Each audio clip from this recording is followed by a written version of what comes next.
자, 우리가 브라질 이긴다고 만약에 가정하면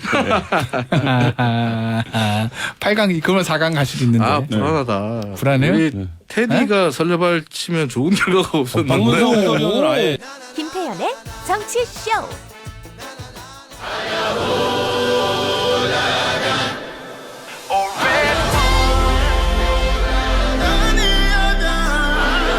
정확하게 토요일 새벽 2시부터 제가 이 시간을 기다렸어요. 월요일 사부 요거 해야 되는데 그때 무슨 얘기하지 막 요 얘기를 털고 싶어가지고. 밖에서 우려할 정도입니다. 텐션이 너무 높다고. 그죠? 아유 막 필 받았어 지금. 예. 아 막 밖에 축구 안 본 분도 계속 웃고 계시는데 못 본 분. 예. 자 뉴스 월드컵 시간입니다. 두 분 모셨어요.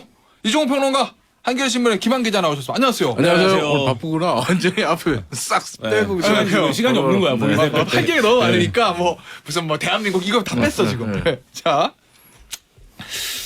이게 일단 그거부터 해야 돼. 네. 김한 기자나 저는 벤투 감독님께 대단히 죄송하다는 말씀을 좀 드리고. 네, 사과드립니다. 네, 사과드리고. 네, 진심으로 반성했습니다. 특히 저도 김한 반성- 기자는 네. 제가 사과하라고 얘기했을 때도 네. 간호 좀 보고 얘기하겠다고 그런 아주 거만한 자세를 취했죠. 사과드립니다. 다만 할 얘기는 있지만 네. 묻지도 따지도 않고 일단 사과드리겠습니다. 또 있어. 네. 우리 김한 기자랑 저랑 공통적으로 비난했던 한 선수 있잖아요. 네. 아, 악선수. 네. 대단히 죄송합니다.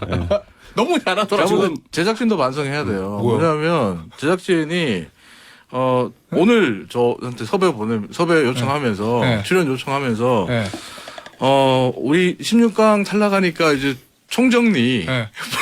우리 도전 총정리 해달라고 얘기를 보냈어요. 그래서 제가 청취자 여러분, 얘기했던 게 제작진의 망발에 대해서 아니 제가 그러다가 16강 가면 어떡하려고 네. 그런 얘기를 하냐? 네. 라고 했더니 그때부터 이제 가자 이렇게 나왔거든요. 죄송합니다, 청취자 여러분.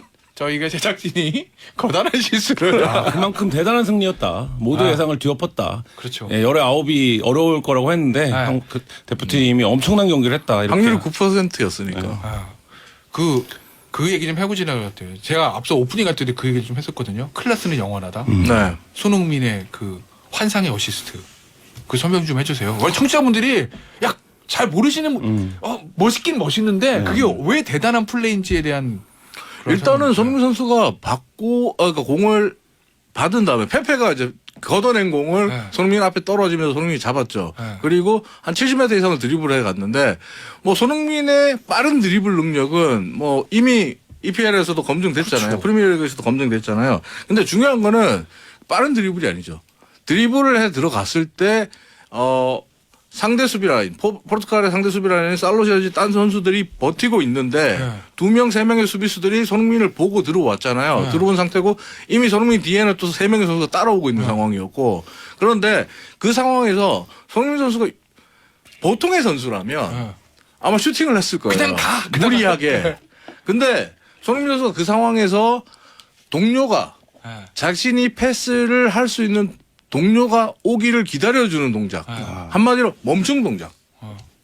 사실 가속이 붙은 상황이었거든요. 그 상황에서 볼을 컨트롤하면서 볼을 간수하면서 몸을 멈춘다는 게 이게 쉬운 일이 아닙니다. 원래 그 우리 중학 고등학교 때 관성의 법 지금은 앞으로 자빠져야 되는 그렇죠. 거죠. 그러니까 저는 그 장면이 지금 그러니까 팀에 슈퍼스타가 있다라는 게 어떤 의미인지를 보여주는 장면이라고 생각하는데 말씀하셨지만 앞에 3명이 막고 있었고 2명이 따라붙었습니다. 5명이 손흥민만 쫓아가는 상황에서 황희찬 선수 앞에 선수가 있었어요. 수비들이. 있었어요. 그러니까 그 선수들도 근데 다 느린 장면으로 보시면 그러니까 공중에서 잡은 장면을 보면 손흥민을 보면서 따라갑니다. 그러니까 그 선수들도 마음속에 손흥민이 때리겠다라는 생각이 있었던 거니까. 저 팀은 제만 막으면 돼 이거. 네, 그렇죠. 그러니까 황희찬 선수가 따라 들어가는 과정을 놓쳐요. 순간적으로. 근데 그 과정에서 말씀하신 것처럼 손흥민 선수가 때리는 게 아니라 멈칫 2번 정도 템포를 죽여서 황희찬 선수가 들어오고 온사이드 상태에서 침투가 가능한 시간까지 만들면서 기가 막혔던 건 가랭이 사이로 넣었다는 겁니다. 그러니까 두 가지 생각을 동시에 한 거예요. 그러니까 본인이 몸을 세워야 된다는 거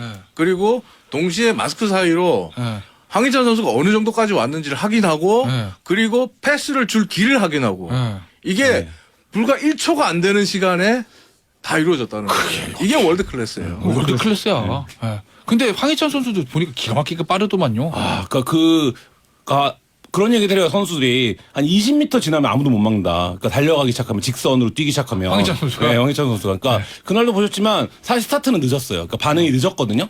역동작에 걸렸다가 다시 들어오는 장면이었는데 앞에 뛰던 선수가 한 3m, 5m 앞서 있었는데 한 20m 정도에서 잡아버리더라고요. 그리고 나서 결국 그 선수 제끼고 들어가서 그리고 황희찬 선수도 마지막에 옵사이드 라인에서 한 발 죽었다가 들어갔어요. 그러니까 그 템포 이게 아 정말 뭐 예술이었다. 제가 이제 손흥민 선수와 황희찬 선수의 그 골 장면, 그 두 선수의 골 장면을 해외에서는 어떻게 중계했는지를 해외 영상들을 막 찾아서 봤어요.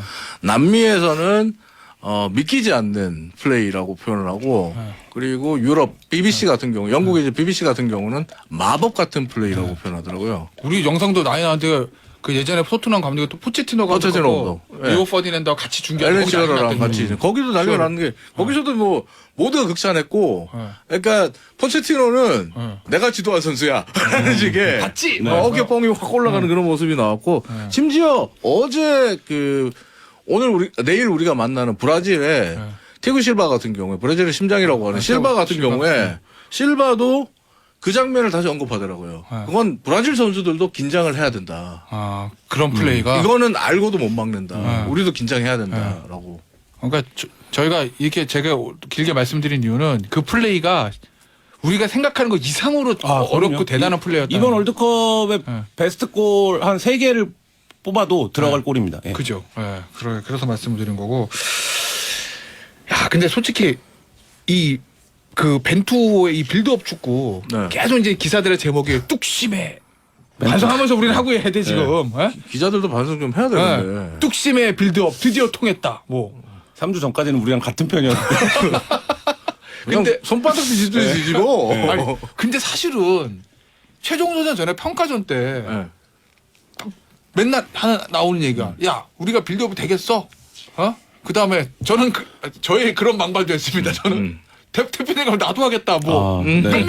몇 분에 누구로 교체하는지 뻔한데 뭐 이런 거. 근데 몇 가지- 전술의 경직성 이런 몇 얘기. 가지 조건의 변화가 있어요. 그러니까 일단 전술적인 거는 이종훈 평론가 말씀해 주시면 조건의 변화는 가기 전에 일단 황의조 선수의 폼이 많이 떨어진 상태였고 황희찬 선수가 부상을 당했죠. 그러니까 기존에 2년 이상 유지해왔던 포메이션을 바꿀 수밖에 없는 어떤 조건이 있었고 그 조건에서 우리가 이제 대표팀 누가 들어가는지 다 알겠다가 기본적으로 지금 1년 이상 게임을 4일4일로 해왔어요. 그러니까 월드컵 본선 가기 전에. 근데 이번 본선 세 경기에서 2경기는 4-2-3-1로 있고 마지막 경기는 4-3-3으로 났었거든요. 이게 이제 월드컵 가기 전에 벤투에서는 상상할 수 없는 포메이션의 변화였는데 이 포메이션의 변화가 있었다. 그리고 여기에 핵심적으로 누가 들어왔냐? 이강인 선수가 들어왔다.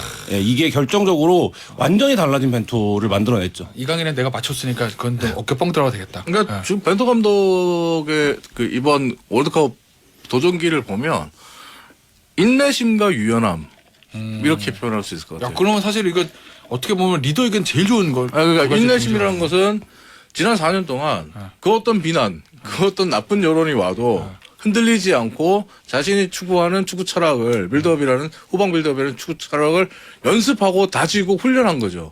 사실 우리 축구가 월드컵 본선에서 이 정도의 빌드업 축구를 할 거라고는 기대를 못했거든요. 이 정도의 완성도가 나올까? 그러니까 저는 네. 16강 올라가는 거로 별개로 경기력 자체를 보면 2002년 빼고는 제일 저는 나았던 것 같은. 2002년보다도 경기력은 더 좋아요. 경기력. 사실. 네. 조직력에서는 2002년이 좋아요. 네. 근데 선수들의 경기력 자체는 2002년보다도 훨씬 그러니까 좋아요. 뭔가 경기를 지배하고 하는 그런 축구를 그러니까 본 적이 지금 없어서. 예선 3경기에서 다 거의 점유율이 50대 50 아니면 뭐 실제 가나전 같은 경우는 점유율도 이겼거든요. 그러니까 그런 걸 놓고 보면 사실 이전에는 이기더라도 우리가 선수비 후에 카운터를 역습카드였는데 땅으로 들어가는 거죠. 지금은 중원에서 충분히 싸우고 있는 상태고 그 경기력을 어떤 선수가 들어가도 사실 유지하고 있는 이런 상태죠. 인내심 부분에서 또 하나 칭찬해야 되는 게 뭐냐면 황희찬이라든지 김민재 선수를 아끼는 걸 봐요. 김민재를 가나에 전에 아낀다? 저 다른 감독이면 제가 감독이라면 그러니까 포르투갈전에 아낀다? 제가 감독이라면 못할 것 같아요. 그죠. 이게 어차피 마지막 승부 벼랑끝 승부인데 그리고 황희찬도 가나전 본인 출전할 수 있을 것 같다라고 얘기했거든요. 출전 안 시켰어요. 전반도 출전 안 시켰어요. 그러니까 최후의 순간까지 참고 카드를 꺼내는 거. 김민재를 포르투갈전에 안 냈기 때문에 우리가 16강전 내일 새벽 경기 브라질전을 어느 정도 기대해 볼 수 있는 거거든요. 만약에 포르투갈전 풀타임 뛰었으면 못 나왔을 못 거예요. 나왔죠. 아마도 그렇겠죠. 예. 그러면 6월 평가전 때랑 똑같은 상황이에요. 6월에. 네. 그건 칭찬할 만하고 유연함이란 거는 또 뭐냐면 이강인 선수에 대해서 우리 셋도 뽑아야 된다. 고집을 꺾어주세요. 라고 했잖아요. 꺾었잖아. 꺾었어. 그리고 하는 게 잘하더만. 제발 좀 그 후방 빌드업을 하더라도 짧은 패스만 고집하지 말고 긴 패스를 좀 넣어주세요. 롱 패스 좀 축구해 주세요. 또 하던데. 했잖아요. 네.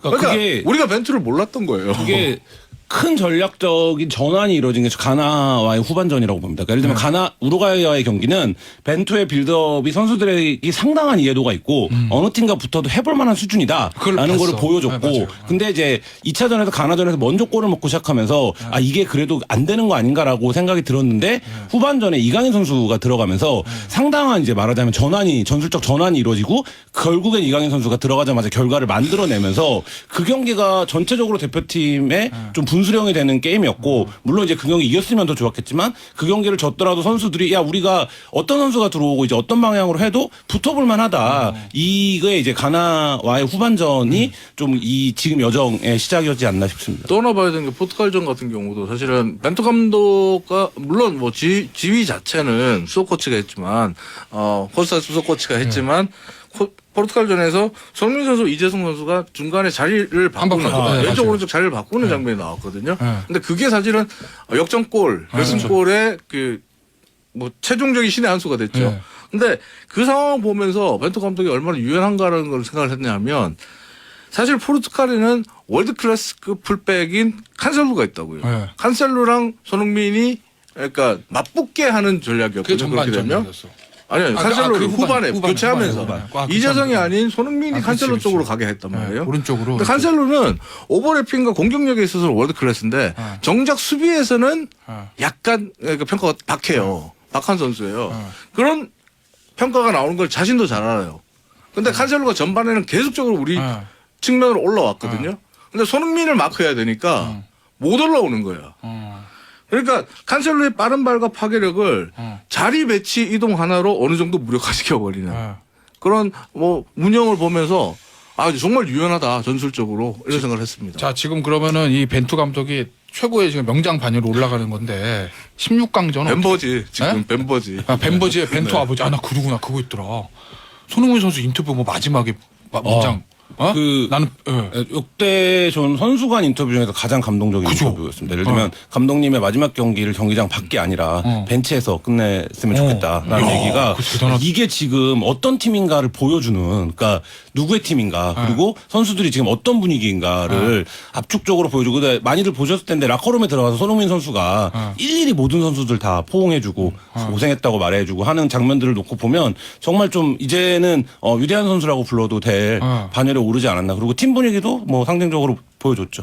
작년하고 이제 올해 그 중반 뭐 봄 늦은 봄쯤에 이재성 선수가 그런 얘기를 하더라고요. 이재성 선수하고 잠깐 얘기를 해봤는데 이재성 선수가 벤투 얘기를 했을 때 이재성 선수가 선수들의 벤투 감독에 갖고 있는 신뢰는 상상 이상이다.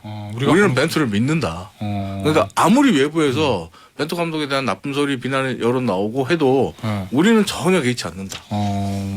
야, 어쨌든 지금 성과를 냈어요. 16강이라니까 사실은 목표는 달성한 거거든요.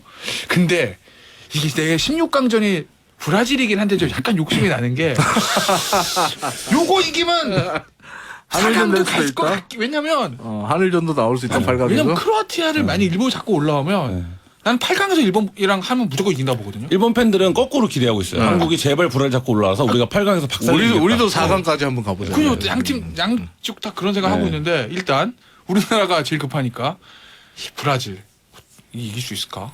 쉽지 않죠. 너무 그러니까 센데, 객관적으로 쉽지 않은데 사실 뭐 벤투 감독도 어제 그런 얘기 하더라고요. 그러니까 토너먼트에서 한 경기만 하면 되는 거기 때문에 어떻게 될지 모른다. 그렇죠. 라는 그건 거고 전략적 준비를 어떻게 하느냐. 그다음에 이제 분위기 뭐 이런 것들이 영향을 미칠 텐데 일단 가장 중요한 건 지난 6개월 전에 브라질전을 봤지만 우리의 수비입니다. 그러니까 우리의 수비가 어쨌든 견뎌줘야 버텨줘야 우리가 손흥민의 질주나 황희찬의 질주를 통해서 골을 넣는 그리고 이강인의 킥을 통해서 뭔가 상황을 반전시키는 상황을 만들 수 있을 텐데 그 전까지 우리한테 가장 중요한 건 버티는 겁니다. 수비입니다. 어떻게 보세요? 이정 평론가. 쉽지 않죠. 제일 걱정되는 사실 그 뭐 내일 새벽에도 저 중계를 해야 되는데 보면서 너무 괴로울 것 같아요. 괴로울 것 같은 게 뭐냐면 우리 선수들 그 지난 포르투갈전에서도 그러니까 뭐 정우영 선수라든지 뭐 김영건 선수는 후반 30분에 쓰러지고 너무 뛰었어. 그리고 정우영 선수는 실제로 경기 내내 허벅지를 꼬집었다 그래요.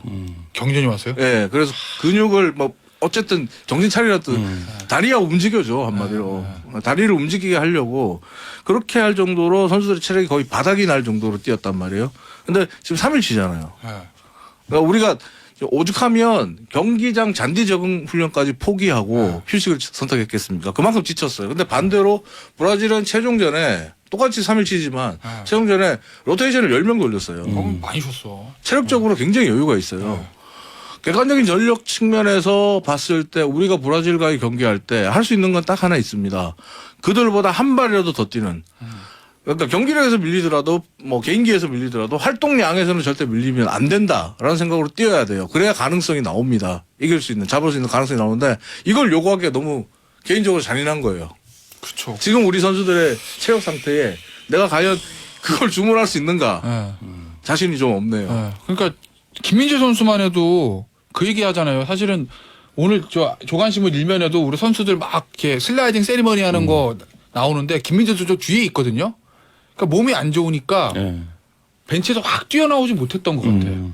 김민재 선수 어쨌든 아까도 잠깐 얘기했지만 포르투갈전을 안 나왔기 때문에 브라질전에 출장 가능성이 높다 보고 지금 김용건 선수도 사실 몸이 안 좋거든요. 그러니까 그런 거를 보면 우리 수비 라인 좀 걱정이 되고 얘기한 대로 우리 이제 그 경기장 또 처음 해보는 경기장이고 야간 경기고 또 에어컨도 없는 경기장이기 때문에 상당히 이제 온도나 습도도 이전에 비해서 높을 텐데 뭐 바람을 분다고 밤이면 더 추워요. 괜찮아요. 뭐 그런 얘기도 하더라고요. 근데 어쨌든 그런 여러 가지 조건들이 악조건인 거는 사실입니다. 키플레이는 누구 뽑아요? 저는 지난 6월에 없었던 선수여야 된다라고 생각하기 때문에 이강인 선수. 아, 이강인 선수? 그렇지, 이강인 선수. 6월에 없었던 선수입니다. 그러니까 우리 이강인이 있는 팀이고 지금은 그때는 없던 팀이었기 때문에. 볼 진짜 예쁘게 차더라. 아우. 얄밉게 예쁘게 잘 저는 차더라. 이강인 선수를 꼽은 이유 중에 또 하나는 우리가 공격 상황을 많이 못 만들 수 있습니다. 브라질이 이번 대회에서 유효 슈팅을 3개인가 4개밖에 허락하지 않았거든요. 수비가 그렇게 좋아요? 네, 브라질 뭐 세계 최강의 수비팀이라고 해도 과언이 아닌데. 유효 슈팅을 3개를. 네, 그러니까 예선 3경기 하면서 한 골을 먹긴 했지만 그렇다고 하면 결국엔 세트피스 상황에서 어떻게 하느냐. 근데 포르투갈전에서 보셨고 가나전에서 보셨지만 이강인 선수가 들어오면 그 킥의 옵션이 굉장히 많아집니다. 맞아요. 그러니까 손흥민, 이강인이 같이 서 있다가 누가 찰지 모르는 상황. 그리고 이강인 선수가 무회전 킥으로도 한번 보여줬고 했기 때문에 사실 이제 그 세트피스에서 이강인의 발 이거는 사실 이제 아무리 세계 최강의 수비 라인이라고 해도 동등한 조건에서 차는 거잖아요. 세트피스는 킥을, 그렇죠. 세트피스는 기대해 봅니다. 저는 뭐 키플레이어 한 명 꼽기보다는 우리 선수 11명이 다 잘해줘야 된다는 생각밖에 없고 그다음에 키워드를 좀 뽑는다면 상대의 패스를 불편하게 해라. 이 말을 하고 싶어요. 무슨 말이냐면 브라질 같은 경우에서는 그 강한 공격력을 보임에도 불구하고 풀백들이 안 올라와요. 아, 그래요? 네, 포백을 그대로 지키고 있어요. 야, 다행이네. 네. 그래서 그건 무슨 말이냐면 아, 그럼 뒷공간을 안 열린다는 얘기인가? 네이마르, 그렇죠. 이살리송, 뭐 비니시우스 같은 공격수 있으니까 야 니네 그러니까 공격하려면 해봐. 우리는 수비 라인 굳건하게 지키고 있어. 그리고 공격 뭐 한두 번 찬스 오면 네이마르가 해결하거나 히살리송이 해결하거나 비니시우스가 해결할 거야. 굉장히 좀 강자의 거만함 이런 그래서 것들이 수비 라인에 안 올라온다는 네. 의미구나. 그러니까 쉽지가 않아요. 안 좋은 뚫기가 거네. 네, 뚫기가 쉽지 않은데 뚫고 또 하나 가야지. 문제는 뭐냐면 브라질이 상대하는 팀들을 보면 상대 팀들은 항상 라인을 극단적으로 내려요. 극단적으로 내려 밀집 수비를 하죠. 근데 버스 두 줄 세우고. 네, 근데 브라질은 항상 2골, 3골, 뭐 많으면 5골까지 넣어요. 그게 가능한 이유가 뭐냐면 브라질 선수들의 패스의 질이 너무 강하고 빨라요. 그러니까 사실은 저 정도 속도로 패스를 해주면 브라질 선수들이 아닌 다른 선수들이 받으면 그 발에 맞고 튀거나 아니면 공을 세우는데 한참 시간이 걸려요. 근데 브라질 선수들은 개인기로 그걸 바로 그러니까 다음 넥스트 플레이로 연계하거든요. 그러니까 결국은 뭐냐면 패스가 못 들어가게 패스를 불편하게 최대한 불편하게 만드는 게 우리가 브라질전에서 실점을 최소화할 수 있고 몇 번 오지 않을 공격 찬스를 잡을 수 있는 방법이다 이렇게 생각합니다. 알겠습니다. 자, 우리가 브라질 이긴다고 만약에 가정하면 8강 그러면 4강 갈 수도 있는데. 아 불안하다. 불안해요? 우리 테디가 설레발 치면 좋은 결과가 없었는데. 박문성 해설위원은 아예 저주력을 발휘하려고 경기 전에 포르투갈 국기 흔들고 그러더라고요. 내가 응원하는 팀이 진다고. 아, 진짜? 네. 그 테디가 부정적으로 얘기한 거 우리 다 이겼잖아. 다 이겼잖아요. 그쵸. 네. 그런 되겠어? 한번 해주세요. 되겠어. 오늘 클로징으로 되겠어. 그럼 뭐 4강 되겠어? 뭘? 브라질을 튀긴다고 말이야. 여러분 이제 반대로 된다는 일본 네. 잡아요? 상당히 크로아티아? 좋은 팀이에요. 일본 네. 이번 대회 상당히 좋은 팀이고 우리가 이제 우리가 독특하게 일본을 낮잡아보는 이 시각이 있죠. 근데 일본에서 그렇게 말하죠. 네. 한국만 우리를 무시한다. 그렇지. 근데 일본 축구가 굉장히 많은 투자를 통해서 질적으로 좋은 팀이 됐고 그리고 이번 대회에서도 뭐 약간 그렇다고 해서 일본이 독일, 스페인 다 이길 팀이냐 여기는 상당한 운도 따랐다고 보지만 그렇죠. 예, 어쨌든 뭐 이번 대회 그 골라인 나간 것 같더만 아무리 예, 봐도. 굉장히 좋은 팀이 됐고 크로아티아 전도 일본이 이런 자신감이 있겠죠. 예를 들면 우리가 독일도 이기고 스페인도 이겼는데 크로아티아 뭐 이런 생각을 할 수 있고 일본이 이번 대회에서 되게 특이한 건 전 이거는 아마 월드컵이 끝나고도 연구 대상이 될 것 같은데 사실 전반은 버리는 팀이 됐거든요. 거의 그래요. 네, 전반은 버리고 후반에 5장으로 늘어난 교체 카드를 최대한 활용해서 네. 선수들을 투입해서 후반 초반에 카운터 펀치를 날리는 희한한 그러니까 만화에서 보는 독일, 네. 스페인은 다 그랬어. 네. 근데 저는 이번 크로아티아전에서는 일본이 질 것 같아요. 아, 저도 그러니까, 모드리치 화이팅. 그러니까 그럴 때 움직이는 조용한 암살자가 모드리치거든요. 정말 상대가 잠그고 있을 때 네. 정말 조용히 소리 없이 다가가서 그냥 정말 상대의 목을 따버리는 네. 그런 킬러적인 킬러. 모습이 나온단 말이에요. 그래서 모드리치가 참 겉모습 축구 진짜 못하게 네, 생겼네. 그래서 제가 볼 때는 오히려 일본의 입장에서 보면 상성을 놓고 상대성을 놓고 봤을 때는 스페인, 독일보다 모드리치가 크로아티아가 있는 어렵다. 크로아티아가 더 어려울 거예요. 왜냐면 크로아티아가 항상 역대 월드컵 보면은 예상했던 전력 이상의 힘을 내는 좀 뭔가 근데 지난 대회 준우승 준우승 팀이죠. 네. 지난 대회 준우승 팀이고 끈끈해. 네, 그러니까 쉽진 않을 것 같고 이게 일본이 워낙 이제 기적의 팀처럼 지금 독일, 스페인을 이기고 올라와서 크로아티아 저도 객관적으로는 크로아티아가 이긴다고 보는데 근데 어쨌든 일본 입장에서는 우리가 만약에 크로아티아를 이긴다면 저쪽에서 한국이 브라질을 잡아준다는 전제하에 우리가 4강에 갈 수도 있다 이런 이제 꿈을 충분히 꿀 수 있는 지금은 시간이죠. 원정 4강으로 밸런스를 맞추는. 네. 알겠습니다. 아이고 생각만 해도 그냥 기분 좋은 상상이네. 오늘 뉴스 월드컵 여기서 마무리할게요. 자, 대한민국 화이팅! 이종호 평론가 김한 기자였습니다. 감사합니다. 네, 감사합니다.